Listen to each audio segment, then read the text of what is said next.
The unknown regions are the uncharted, mostly unexplored area at the edge of galactic space. As the name would suggest, what's in this area is unknown, so it's ripe for mystery, for weirdness, for strangeness, and there are a lot of interesting stories in the Star Wars universe that come out of the unknown regions. I know you guys love this topic, and I do too, so I figured let's make a video on the top 5 strangest things in the unknown region, that we know of at least. And this is going to be for the expanded universe. If you want to find out my opinions on what's in the unknown regions in the current canon, you can check out my video on the topic. Without wasting time, let's get into the list. Number 5 is the Chiss Ascendancy, and this is probably the most well-known of the things on this list. Now, the Chiss are a very interesting species, and despite being in the unknown regions, actually managed to create a government that encompasses over 28 worlds. And their governing strategy and the way they handle themselves as a species is actually reflective of their unique position in the galaxy. They're always dealing with threats, whether it's the Yuzhang Vong,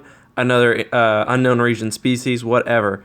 They are very defensive-minded, very xenophobic, because they're always getting attacked from some angle. And of course, their culture of ongoing conflict, superiority, and defensiveness help produce great military leaders like, of course, the most famous Chiss, Grand Admiral Thrawn. And to me, one of the most interesting things about the Chiss is that despite the fact that they're a relatively small empire when compared to, the larger galactic empires, they've managed to exist in perpetuity for over 5,000 years. I mean, they were part of the galaxy back in the New Republic era, and when we get to 130 years after the Battle of Yavin, where the Legends canon ended, they're still around and they're still surviving autonomously.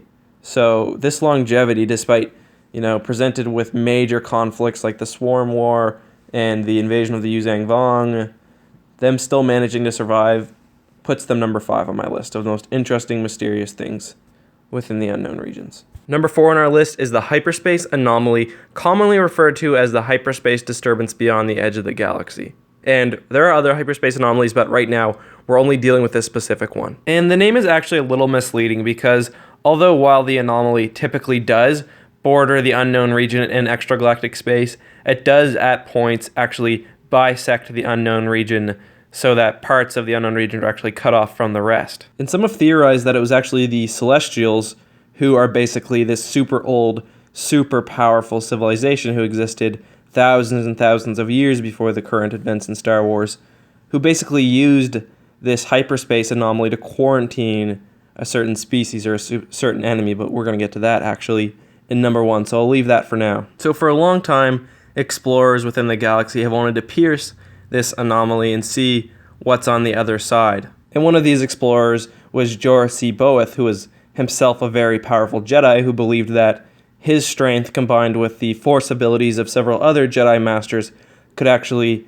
pierce this veil and get to the other side, see if they could make contact with alien life, see what other galaxies are out there, etc. And just for a brief note, again, this Jorah C. Boeth was a Jedi Master. He eventually did turn to the dark side, but he's not the person that was used by Emperor Palpatine. That was a clone of him. If you pay attention, there's an extra U. This is Joruus, J-O-R-U-S. The other one is J-O-R-U-U-S. Anyway, Joruus, along with several other Jedi, formed the Outbound Flight Project, which was basically a large ship filled with about 50,000 people trying to leave the galaxy and see what's on the other side. And unfortunately for them, and really unfortunately for us, because we don't get to find out what they would have discovered, Palpatine saw this as an opportunity to take out many very powerful Jedi Masters at once, so with the help of Thrawn and the Chiss, they basically pulled the thing out of hyperspace and destroyed it, and it crashed on a planet, and it was eventually found, but the goal of the project was not met, basically. And finally, just as a last note, although the disturbance is very pervasive, it does not actually cover the entire galaxy, and the Yuzhang Vong, for example, found a hole in it when they were invading and were able to enter the galaxy through that means.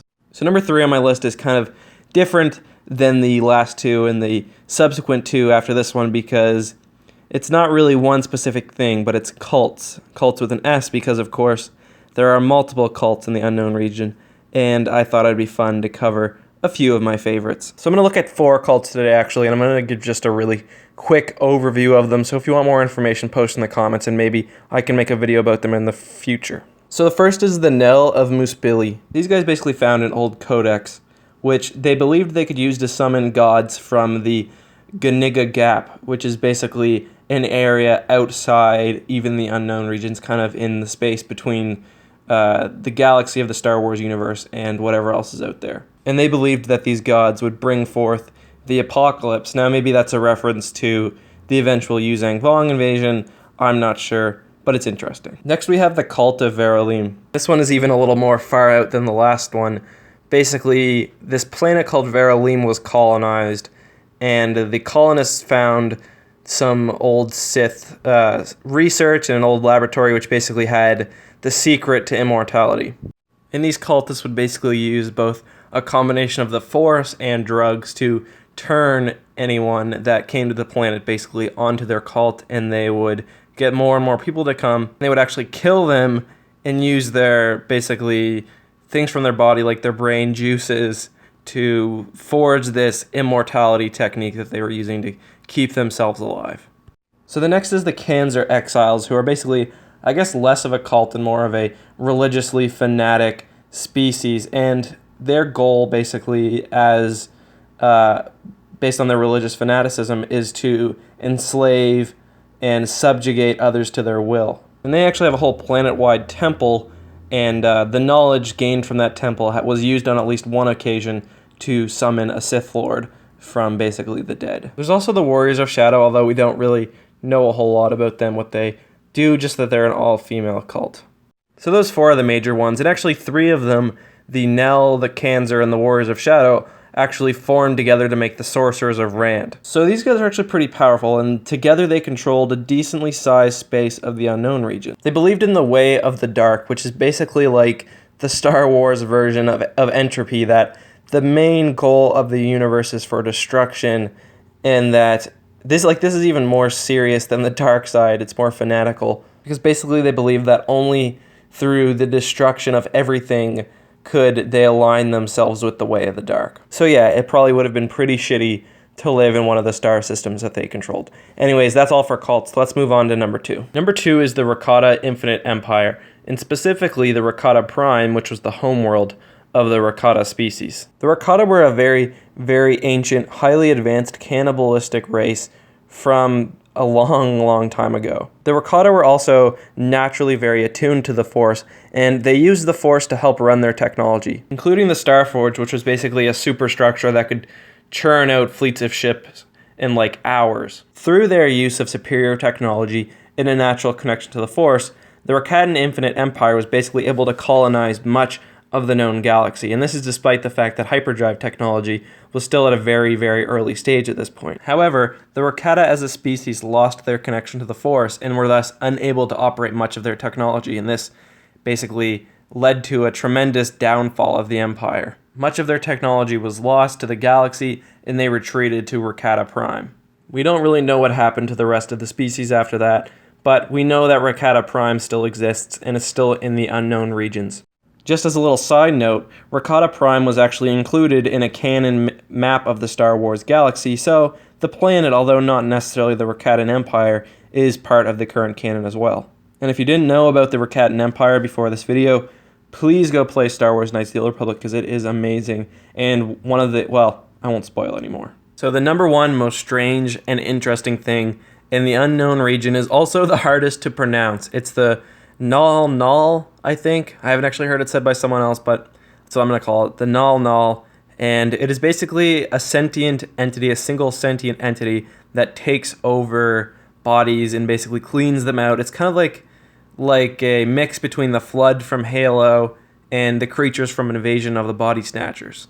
And these things are weird, and there's actually nothing like them in the Star Wars universe. So that led some to believe, including the Chiss, that they might have came from another dimension. And there's also the belief that the hyperspace anomaly that I talked about earlier, which separates parts of the unknown region, was used basically to contain this species. So these things are basically ooze, and what they do is they get inside of you and they eat you from the inside out. They start with your brain, and then they move throughout the rest of the body, replacing your organs and everything else with just ooze. And at that point, of course, the thing has full control over you, and it's basically like a zombie. It can do whatever it wants with you, And yeah, at that point it's extremely dangerous because just like Invasion of the Body Snatchers, you can't necessarily tell at first glance whether, you know, the person's themselves or whether they've been infected. Although after some time, the person does start oozing out of, you know, their eyes and their ears and stuff. So at that point, they can't maintain the charade for much longer.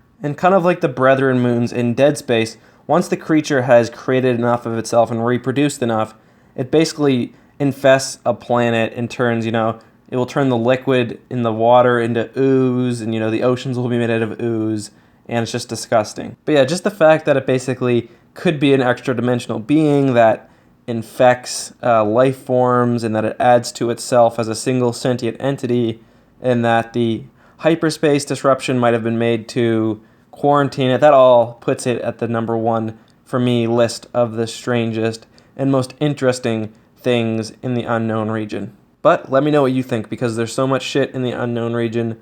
Obviously, I could have missed some stuff, and yeah, like I said, there's so much mystery and intrigue in that area that that there's thousands of stories that could be told, and there's hundreds that have been told. So our comment of the day and our community spotlight today focuses on So Cole Nikki, who really has some good thoughts about the Rebellion snub fighters, why we didn't see B-Wings at the Battle of Scarif, and how A-Wing pilots are generally being trained to use X-Wings. And he has a really good example about how Wedge in Rebels is an A-Wing pilot, but by Yavin he had moved over to be an X-Wing pilot. So that's really had me thinking and about how X-Wings really are the superior craft and whatnot. So check that comment out. Really, really interesting. And give his page a check out too. As always, if you have any questions for me, post them in the comments and I'll get to them in my Q&A. Once I get enough good ones, I'm going to have a Q&A and maybe 20 minutes long, 10 minutes long, I don't know. As always too, if you have an idea for a rambling video, let me know down in the comments. I might film one today, if not later this week. Please follow me on Twitter because I've been updating when my videos are being released, and yeah, I'd like to talk to you guys on there too. We also have a Discord, which I'm going to link in the description, and besides that, thanks again for watching. I love you guys. May the Force be with you.